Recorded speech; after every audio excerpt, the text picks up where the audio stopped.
Ladies and gentlemen, welcome to this video. बहुत serious decision के बारे में I have to discuss something and I want to give you a framework that will help you make a decision and a reason decision. इस video का point actually ये नहीं है कि डिसीजन लिया जाए. इस वीडियो का बेसिक पर्पस ये है कि गलत डिसीजन ना लिया जाए, बिकॉज इस पॉइंट पे गलत डिसीजन कॉमन है. Obvious question that will arrive in your mind that might be arriving और it will perhaps arise is should I give the prelims और नॉट. अटेम्प्ट देना चाहिए नहीं देना चाहिए. आपके मन में दो तीन वॉइसेस चल रही हैं. एक वॉइस है फियर की, एक वॉइस है इनसिक्योरिटी की, एक वॉइस है लॉजिक की.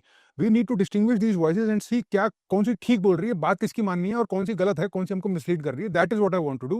Clarity is the point of this video, which I hope that you will be imparted. The three reasons why you should not be giving prelims this year, the only three reasons that I can think of that are valid are: the reason number one, you are completely underprepared, and when I say underprepared, I mean 4 महीने से कम की भी preparation नहीं है. You have preparation experience of less than 4 months. हमारी GS की foundations week हैं. Current affairs के बारे में छोड़ देते हैं. Let us not worry about current affairs right now, क्योंकि उसके लिए अभी भी थोड़ा बहुत टाइम है. 15-20 दिन में भी अच्छा खासा एक बारी पूरा का पूरा कवर तो किया जा सकता है. You can have an overview enough of it. और करंट अफेयर्स कितने आएंगे कितने नहीं आएंगे इट इज नॉट क्लियर, कभी पता नहीं चलता, वेरी करता है. बट स्टैटिक जीएस तो आएगा ही आएगा. तो अगर उस बेस पे हमारा हाथ कमजोर है, बिल्कुल ही कमजोर है, आपको पता है, मतलब you know it in your heart की है ही नहीं अभी तो तैयारी बिल्कुल, एक एक बारी एनसीईआरटी देखी हुई है बस ऊपर से, तो फिर शायद सेंस नहीं बनता है. But it is not alone sufficient to have you make this decision. You have to agree and you have to sort of checklist all the three reasons in order to decide that yes it is not giving. तो ये एक condition हुई. Condition number 2 is about your number of attempts. You do not have many attempts left, and when I say many attempts, एक या दो से कम attempt अब हैं. then condition number 2 is fulfilled. तैयारी भी नहीं है, अटेम्प्ट्स भी कम है, तो कंजर्व करने का सेंस बनता है. But that is not enough. एक और लेयर, एक और कंडीशन है जो सेटिस्फाई होनी चाहिए. If that satisfies and if all three satisfy, then maybe yes, then you can listen to that voice of logic और वो आपको सही बता रही है, शायद फिर नहीं देना चाहिए. And the third reason is that you are driven by FOMO. भी सब दे रहे हैं, मुझे भी देना है, या for some reason I am just trying to show people that I am preparing for this but I am really not. मेरा मन कहीं और है, your heart is not in it. तो आप कमिटमेंट है नहीं आपकी उसके अंदर, आपका मन नहीं है, आपका दिल नहीं है, आपका स्किन इन द गेम नहीं है. और अगर ये तीनों कंडीशन फुलफिल हो रहे हैं तभी और तभी ही, then and only then should you make the decision of not attempting the prelims. ये तो हो गए 3 reason why you should not give it. But this is not the main point of this video. The main point of this video is the voices that you should not listen to. ये isolate करके मैंने आपको बता दी voices of logic that you should listen to. What are the other voices that will be confounding your thinking? And if those voices are coming, they are not good reasons to give to skip the prelims. And I'll start with my own experience. This was my first attempt, and I was completely underconfident because मेरे पास कोई history नहीं थी of any academic success, और मेरे पास there was no historical precedent which would convince me or other people around me that I am capable of doing this. So therefore my confidence was even lower than normal. And will power से जितना मैं आगे आ पाया. But जब ये time आया prelims का, prelims से 1-1.5 महीना पहले, 3-4 हफ्ते पहले, मेरी हिम्मत बिल्कुल टूट गई. मैं डिसाइडेड कि ये मेरे से तो नहीं होगा. मैं क्या कर रहा हूँ, मैं फूलिंग, किसको मैं बेवकूफ़ बना रहा हूँ, मेरे से नहीं होगा ये. और मैंने इस चीज़ पे डिसीजन ले लिया. मतलब आई सकम्ड टू इट. मैं गिर गया, just completely crumbled under the fear. बात थी फियर, बट वो मुझे समझ में नहीं आया क्योंकि मैंने बहुत अच्छे जस्टिफिकेशंस और आर्ग्यूमेंट दिए. मेरे आर्ग्यूमेंट बहुत लॉजिकल थे. खुद को जो मैं दे रहा था वो लॉजिकल आर्ग्यूमेंट झूठ है, उसमें नहीं फंसना है. वो क्या है आर्ग्यूमेंट, वो क्या है logical arguments? I am not good enough, I am not smart enough, this is something I have not done, my preparation is not good enough.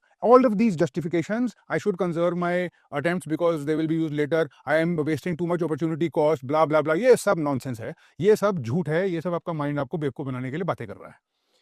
And I told my mother about this decision which I had made, which was quickly to be reversed. Then she figured it out. Parents को पता चल जाता है कि क्या दिमाग में क्या चल रहा है, उनको पता चल, डर गया है और कुछ नहीं है.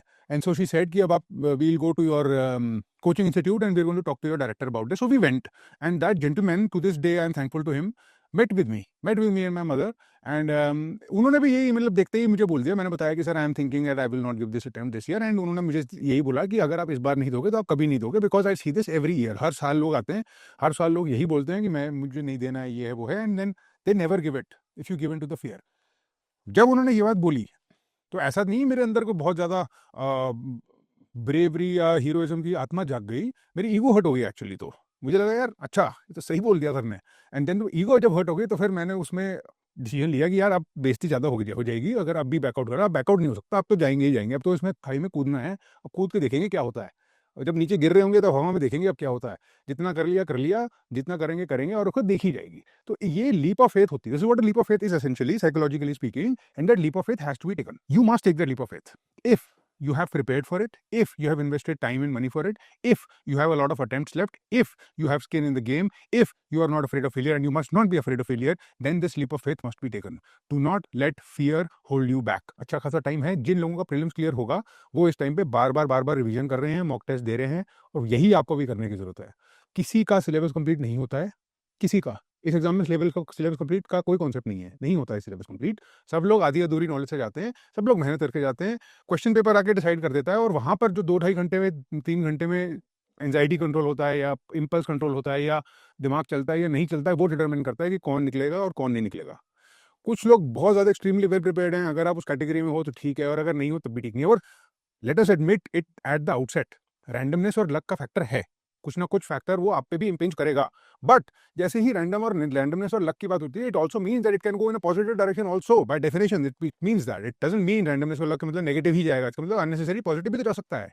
Give you an example, last year question paper CSAT का इतना डिफिकल्ट आया कि लोग बहुत ज्यादा घबरा गए, मतलब they got up from the question paper and they just left. नहीं हुआ, मतलब समझ रहे हो आप, दैट हैपेंड। और जो लोग बैठे रहे वहां पे, जो लोग टिके रहे, उनका निकल गया paper. And I saw so many students. I did this morning meditation that day, particularly for anxiety control. I had no idea. Nobody had any idea कि पेपर बहुत ज्यादा अजीब आ जाएगा। आया, और उसके बाद जिन लोगों ने एंजाइटी कंट्रोल करा तो उनके फेवर में चला गया वो रैंडमनेस। दिस कैन हैपन, ये भी हो जाता है। गलती नहीं करनी है, और अपनी जो भी मन के दिमाग की आवाज़ें हैं उनको शांत करने के लिए मैंने आपको कुछ फ्रेमवर्क दिए। मुझे what I wanted is that you should have that emotional and mental clarity when you're making a decision. And the reason that I've titled this video this way and the reason that I've told you this is because I just wanted to isolate the voice of logic from the voice of emotion. The voice of emotion and the voice of fear is misleading you. It is not true. It is not to be believed. It is to be rejected. It has to be overcome. It has to be taken by its throat, and it has to be broken. And that voice of logic, pure practical hard truth, if and only if the 3 conditions that I mentioned are met, should you figure out that this is probably not a good idea. But I'll tell you what, at the end of the day, and I'll finish by this, you already know, you know in your gut, you know in your bones what you have to do. इस मतलब अपनी आत्मा को पता होता है हमेशा, इसको, इसमें किसी की एडवाइस की जरूरत नहीं है, इंक्लूडिंग माइन।